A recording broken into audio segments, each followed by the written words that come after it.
ایک حدیث میں آتا ہے نبی صلی اللہ علیہ وسلم نے فرمایا کہ دو ایسے گناہ ہیں جن کی سزا اللہ سبحانہ تعالیٰ انسان کو جلد ہی دنیا میں بھی دے دیتا ہے.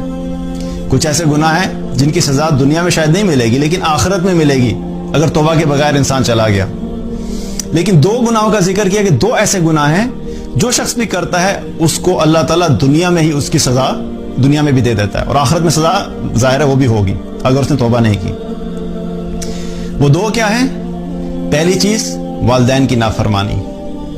جو شخص والدین کا نافرمان ہوتا ہے اس کو اللہ تعالیٰ دنیا میں ہی سزا دے دیتا ہے. وہ دنیا میں ہی اپنے اس گناہ اپنی اس نافرمانی کی وجہ سے وہ دیکھ لیتا ہے کہ وہ اللہ کی طرف سے اس کو سزا ملتی ہے. اور دوسری چیز کیا؟ زنا. زنا یہ ایسا گناہ ہے جس کی سزا اللہ سبحانہ تعالیٰ دنیا میں ہی دے دیتا ہے. اب